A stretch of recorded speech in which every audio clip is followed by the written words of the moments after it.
Uy! Oras na pala sa paboritong programa sa radyo. Diyan sa, madali! Dalhin mo yung radyo.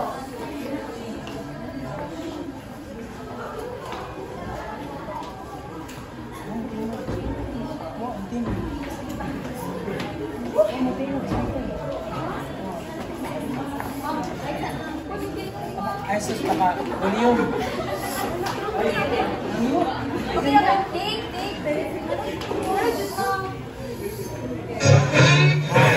Okay na, ako na.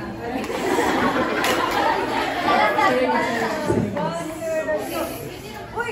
Oras na pala sa ating paboritong programa sa radyo. Diyan sa, madali! Dali mo yung radyo. Ano ba naman yan? Ayusin mo naman at para mabuti natin ang unang programa. Ayos natin! Wait lang, natatay pa ako. Pwede makinig? Oo naman! Ako rin! O, halina kayo! Ayan na! Nagsasahing patawid kahit walang nakikinig. Left 107.5. Sana all!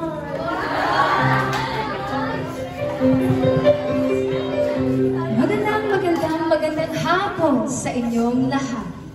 Narito kayo ngayon sa aming istasyon, Lit 107.5.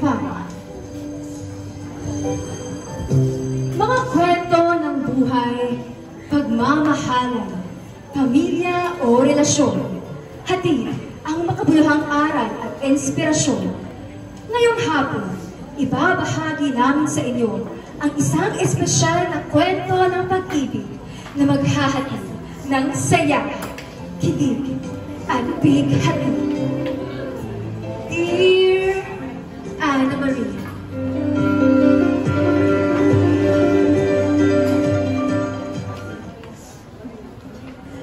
live na rin tayo sa ating Facebook page, facebook.com/Dear Anna Marie.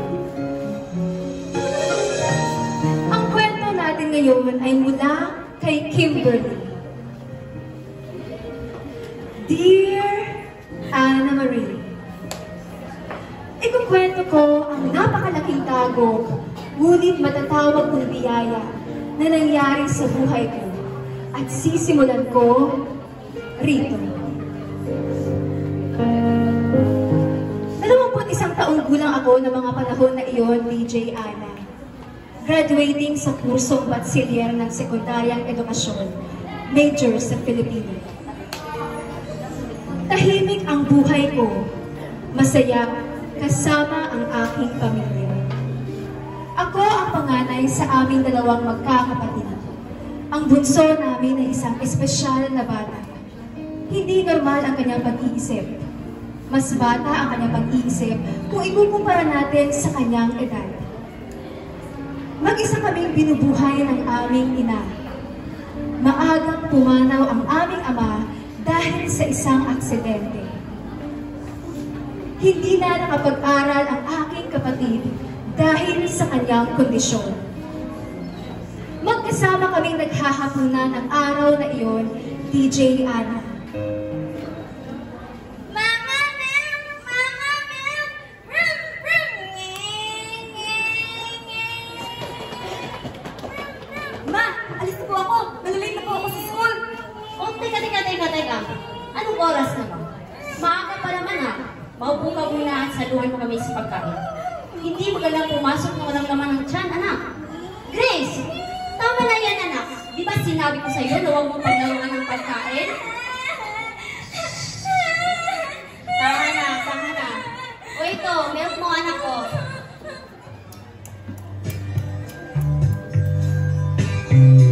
Pinagmamasdan ko ang mga kaganapan sa aking harapan, DJ Ana. Bakas na bakas ang pagod sa mukha ng aking ina. Simple lamang siyang nalinila ng mga gulay sa tapat ng aming bahay. Hindi makapagtrabaho ng maayos dahil sa kondisyon ng aking kapatid. Hindi maiwan-iwanan dahil kailangang alalayan. May natira ka pa bang ipon na? Wala na kasi akong bento niya. Wala akong maibigay na baon para sa iyo. Pasensya na, anak, ha? Oo, Mama. May natira pa akong pera dito. Kasyang-kasya pa to sa isang linggo. Ah, oras na pala. Alis na po ako. Mano po. Kakuhaan ka ng Diyos, anak. Grace, alis na si ate ha. Pakabait ka kay mama. Pakis nga. Sa totoo niyan, wala na talaga akong pera, DJ Ana. Titiisin ko na lang maglakad papasok sa paaralan. Habang naglalakad ako sa daan, isang magarang motorsiklo ang huminto sa aking harapan. Bis, sabay sumisigaw mo ka mo. Tinitigan ko siya, DJ Ana. Gwapo siya. Malapad ang pangangatawan. Maputi. Makapal ang mga kilay. Mapupula ang mga labi. At napakalinis tignan ng kanyang buhok. Ah, oo. Sabay Swansea ako. Tara, ride with me. Talaga ba? Libre ba to? Wala akong perang pangbayad ah. Simula ng araw na iyon, DJ Ana, araw-araw na akong inaabangan ni Noel sa may eskinita para ihatid sa paaralan. Isang buwan na nakalipas at parating ganoon ang daloy ng aming buhay. Nariyan na rin, sabay kaming nananangalian at inihahatid rin ako pabalik sa aming bahay. May pagtingin na ako kay Noel, DJ Ana. Unang karanasan ko ito na pagsilbihan ng ganito ng isang lalaki. At simula pagkabata ay hindi pa ako nagkaroon ng kasintahan. Kaya noong araw na sinurpresa ako ni Noel, bitbit ang isang napakalaking kumpol ng rosas at mga tsokolate. Hindi ko napigilan ang saya at kilig.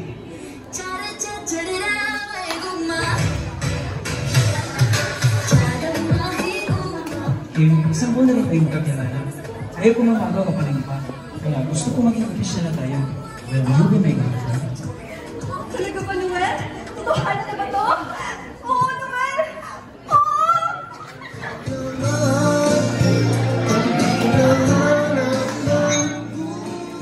Mahigpit na yakap ang ibinigay niya sa akin.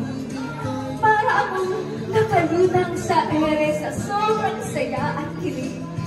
Inihatid niya ako hanggang sa tapat ng aming bahay na araw-araw naman niyang ginagawa. Hindi pa rin nawala-wala ang ngiti sa aking mga labi. Napakasaya ng araw na iyon.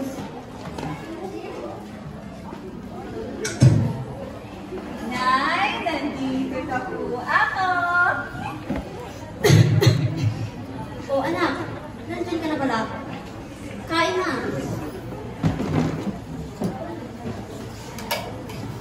Araw-araw ko nung napapansin ang binatiling naghahatid sa'yo gabi-gabi ah. Hindi naman sa galit ako sa kanya. Nagpapasalamat pa nga ako at biglas na nakarating ko sa bahay. Ngunit, ang aking lang ay huwag kang munang magpaligaw, anak. Alam mo naman ang sitwasyon natin, di ba? Gusto kong makapagtapos ka muna ng pag-aaral at makapagtrabaho. Tsaka ka na lang sana magka-boyfriend at magkapamilya. Para rin naman sa iyo yan, anak. At para sa ikaganda ng iyong buhay. Para sa ikakaawang natin sa kahirapan. Natahimik ako sa mga binitawang salita ni Mama DJ Ana. Alam kong ako ang inaasahan ng pamilya. Ngunit hindi ko kayang iwan si Noel. Mahal na mahal ko siya. Kaya isang desisyon ang aking ginawa. Hindi ako nakinig kay Mama at nagpatuloy ang pagmamahalan namin ni Noel kahit patago. Wala naman siyang reklamo at ramdam ko pa rin ang pagmamahal niya.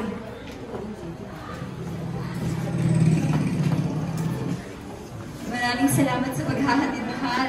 At pasensya na at ginabi pa tayo. Dito na ako at lalakarin ko na lang ang daan papunta sa amin. Sadali lang. Halika mo na dito.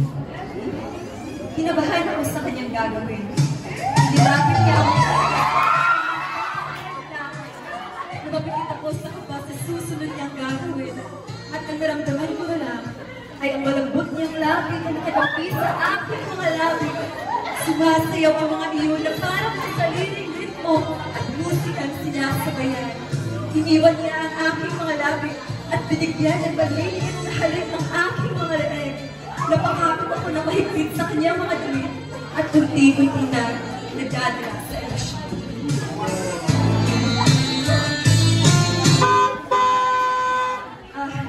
Teka, tama na. Umatras ako mula sa kanya. Hindi ko siya matingnan sa mga mata. Hinawakan naman niya ang aking baba at bahagyang itinaas ang aking mukha. Siguro.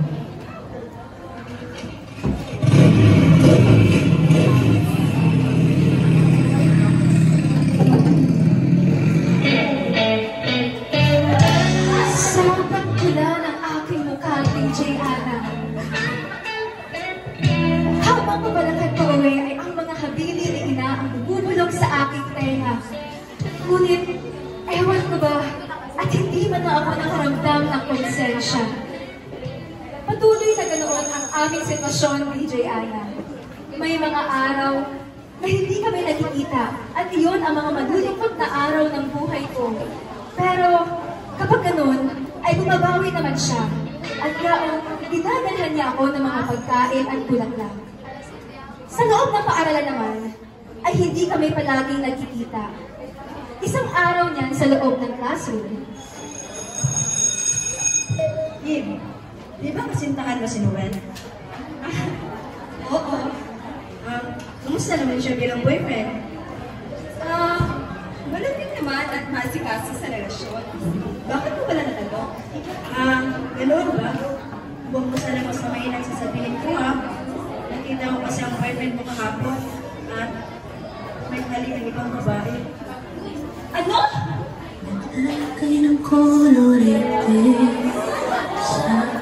Parang bumuho ang puso ko, DJ Ana. Nagpatuloy ang klase na ako'y lutang at parang wala sa sarili. Hindi ko man lang namalayan na gabi na pala at kailangan ko nang umuwi.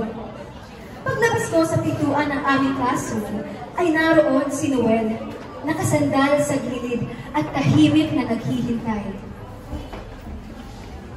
Kim, bakit hindi mo sinasagot ang mga tawag at text ko? Nag-aalala ko sa'yo. Akala ko pinapano ka na.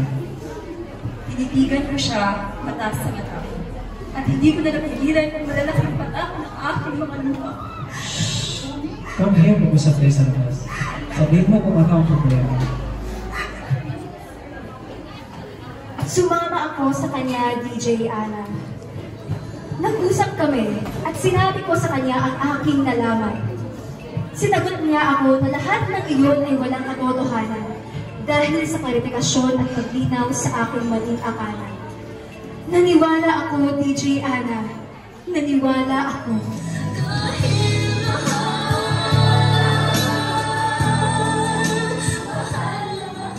Okay na ba tayo?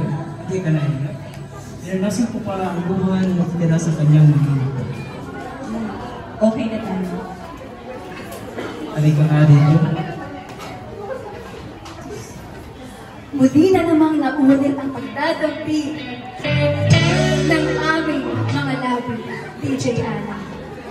Ngunit sa pagkakataon ito, nagpadala ako sa agos ng emosyon at sa bukso ng damdamin. Pinairan namin dalawa ang pagkamabusog. Hindi alintana ang mga banta ni Ina. Nagpadala ako.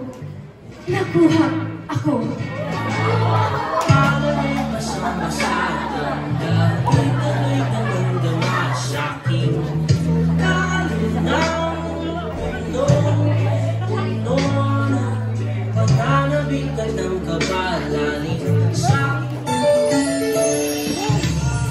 Annex Street. Ako po si Grace, 21 taong gulang. Simula nang uminom ako ng Annex Street, ay nawala po ang aking tubig. Annex Street. Ang MX Street ay mabibigay sa inyo sa aking balita. Mahalagang paalala, ang MX3 capsule ay hindi gamot at hindi dapat gamitin panggamot sa anumang uri ng sakit.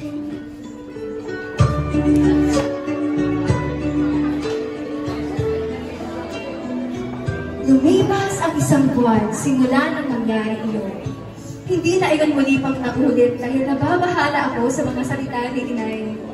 Pilit akong ipinipilit ni Noel na ulitin ang bagay na iyon. Ngunit nagmatigas ako at hindi pumayag. Dahil doon, nanlamig ang pakikitungo ni Noel sa akin. Hindi na niya muli pa akong inihahatid pa uwi sa amin. Isinawalang bahala ko ang mga pagbabagong iyon at ang sa isip ko'y mas makabubuti ang ganoon upang mas makapag-aral ako ng mabuti. Isang araw sa silid-aralan, habang gumagawa kami ng isang reporting, Ang kasunod na paksa ay tatalakay ni Binibining Kim. Okay ka lang ba? nahihilo ako at... Hala! Ano na nangyari sa'yo? Halika, nadalis kita sa may klinik.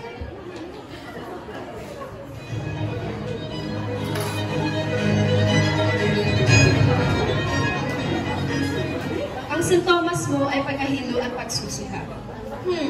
May kasintahan ka ba? Opo. Pero medyo nagkalabuan po kami. May isang pagkakataon ba na nagtalik kayo? Kailangan ko pang itanong yan? Opo. Ilang araw ka lang hindi nadatnan sa regular cycle ng menstruation? Siguro mga 1 linggo na po. Okay, sige. Gamitin mo ang bagay na ito. Ihian mo at kapag 2 linya ang lumabas, ibig sabihin buntis ka. Kapag isa naman, ay siguro stress ka lang sa pag-aaral.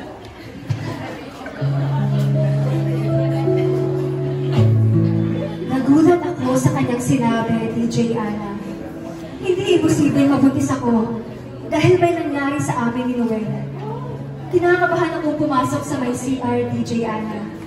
Wala sa sarili kong sinunod ang instruksyon ng doktor. Nakaupo sa kubeta at nanginginig ang mga kamay na unti-unti kong itinaas ang pregnancy test. Pikit mata kong tiningnan ang resulta at buhas ang mga luha sa aking mga mata sa kumpirmasyong aking nakita. Buntis ako! Buntis ako! Buntis ako! Hindi ko alam kung ano ang gagawin, DJ Ana. Wala sa sariling naglalakad ako palabas ng klinik. Sa may kalayuan, nakita ko si Noel. Tunay nang may iba siyang babae kasama. At magkaakbay pa sila. Hindi ko napigilan ang aking sarili at dali-dali kong ginapitan silang dalawa. Ang titig sa lamutin! Hindi naman. Oo nga, kaya naman. Ano ba, babe? Ba't siya nakikinig lang, babe? Ano ba? Ano ba kasi? Sorry, ano ba? Babe! Babe! Halika nga dito. Hinila ko siya papalayo sa babaeng kanyang kasama at dinala sa pinakadulong na bahagi ng classroom. Ano ba problema mo? Bitawan mo ako? Mag-usap tayo. Ano ba pag-uusapan natin? Hindi mo ba nagluha? Ayoko na sa'yo. Let's break up! Kalimutan mo na ako! Alam mo ba kung ano ang inapili mo sa akin? Buntis ako, Noel! Buntis ako! I don't care! Pwede ba? Tatanong mo na ako. Siguro hindi ako ang ama ng batang yan. Hanapin mo ang tunay na ama ng batang yan. Hindi ba ka pwede maging tatay? That child will never be mine. Umalis ka na! Napakadali mong sabihin ang bagay na iyan! Sa kanayo! Wala kang kwenta! Umalis ka na!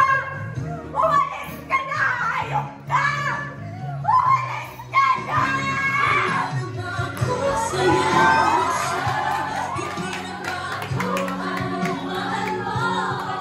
Wala na akong iba pang malalapitan, DJ Ana. Nawawala na ako ng pag-asa. Napakaraming katanungan na bumabagabag sa aking isipan. Kaya ko bang buhayin ang batang ito? Paano ang pag-aaral ko? Ang sasabihin ni Mama, isa akong malaking kahihiyan. Hindi ko na muling matupad ang mga pangarap ni Mama para sa akin. Nang unti-unti na ako kumalma, umuwi ako sa bahay. Kinakabahan na Kailangan ko ito makatapat kay Mami. O anak, hindi ko na pala. Ate! Laro tayo! Nanatili ako nakatayo at nitigan si Grace. Si Grace na naglalaro at si Mama na nanunood ng pelikula. Hindi ko na mapigilan ang mga luha at muli na naman kumabos sa akin. Anak, bakit ka nariyan? Bakit? Anong nangyari sa'yo? Sinong nanakit sa'yo? Sinaktan ka ba ng lalaking iyon? Hindi ba't pinagsabihan ng kita na huwag kang maglalapit sa lalaking iyon? Naku naman talaga, anak.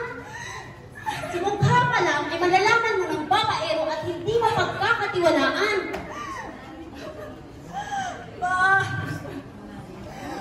Buntis ako, Ma! Anong sabi mo? Buntis po ako! Hindi ba't pinagsabihan ng kita na huwag ka magpapaligaw at maglalapit sa lalaking iyon? Anak! Kita ko naman ang hirap ng buhay natin! Tingnan mo ang sitwasyon ng kapatid mo! Halos wala lang at tayong makain! Halos igapang ko na nga ang sarili ko para lang makapag-aaral ka! Tapos ikaw! Ikaw lang ang nag-iisang pag-asa natin upang makabangon tayo sa kahirapan! Ngunit anong ginawa mo? Ano to? Bakit nagkakaganito? Diyos ko! Anong gagawin ko? Ma! I'm sorry, Ma! I'm sorry, Ma! I'm sorry!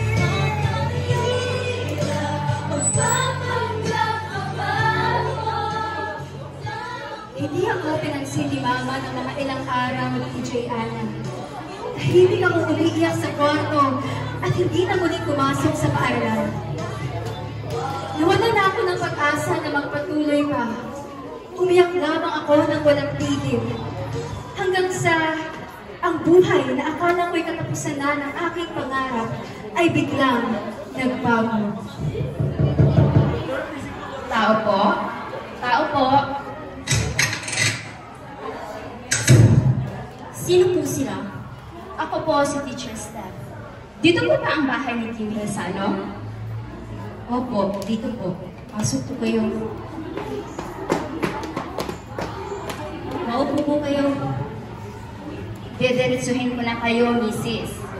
Hindi na pumapasok si Kim sa paaralan ng halos 2 linggo. Sayang at baka bumagsak siya. Candidate for Latin Honor pa naman siya. Hindi namin alam kung ano ang kanyang rason. May problema ba siya? Totoo po niyan ay is po ang ating anak. Magandang umaga po, Dr. Felicius. Magandang umaga din, Iha.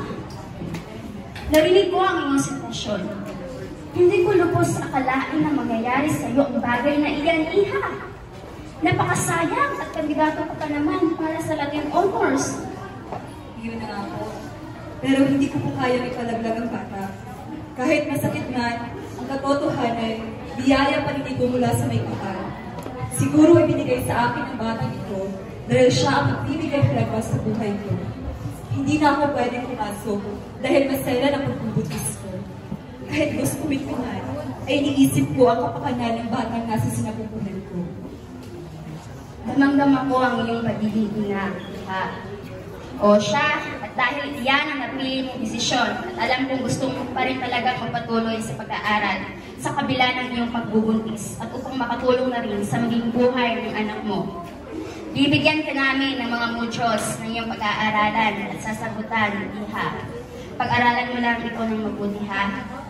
Kahit nasa bahay ka, ay makakapagtapos ka ng pag-aaral, Iha. Makaka-graduate ka, Iha. Naku po! Maraming salamat po, Dr. Felicius. Malaking tulong po ito sa aking pamilya at sa aking magiging anak. Utang na loob po namin ito sa inyo. Maraming salamat po!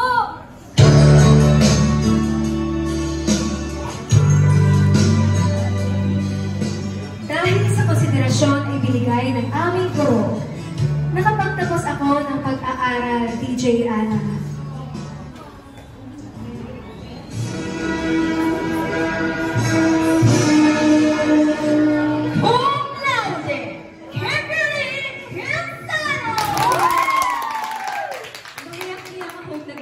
Sa entablado, karga-karga ang 20 gulang kong sanggol. Hindi ko lubos sa kalain na sa kabila ng lahat na naging karanasan ko ay magkakapagtapos pa rin ako ng pag-aaral. Sa balayo ay kitang-kita ko ang aking ina na nakangiti sa akin at umpiyak. Katabi niya ang aking kapatid na nakangiti rin na para bang alam niya ang nangyayari. Damang-dama ko ang kanilang saya sa naging pagbumpay ko ito. Nakapagtrabaho rin ako kaagad at nabigyan ng magandang buhay ang aking pamilya. Tunay na nakakabuti ng Diyos sa amin. Ang batang ito'y dumating man sa hindi inaasahang pagkakataon. Ngunit, napakagandang biyaya naman ang hatid niyo.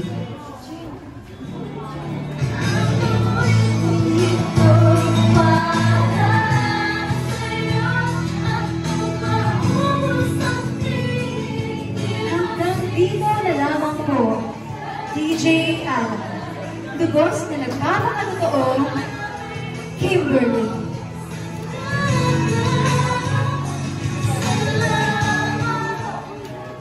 Napakagandang kwento ng buhay ang ibinahagi sa atin ngayon ni Kimberly. Talagang kapupulutan natin ito ng mga mahalagang aral. Isa na riyan ang kahalagahan ng pagsunod sa ating mga magulang. Ang pagkilala sa kung ano ang wasto at hindi.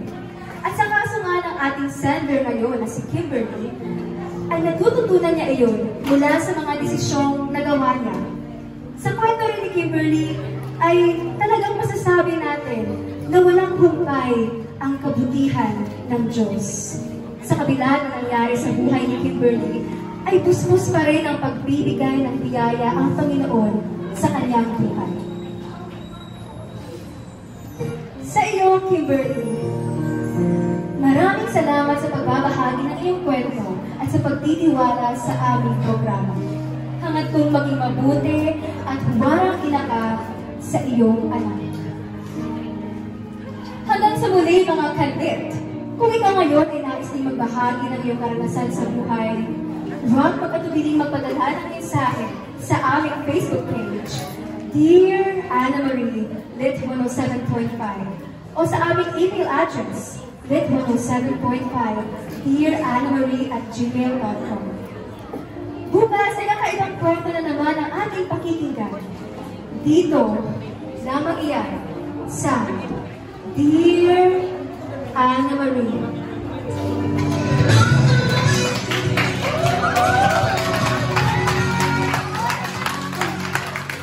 Nagsasahin pa kami kahit walang nakikinig. Let 107.5.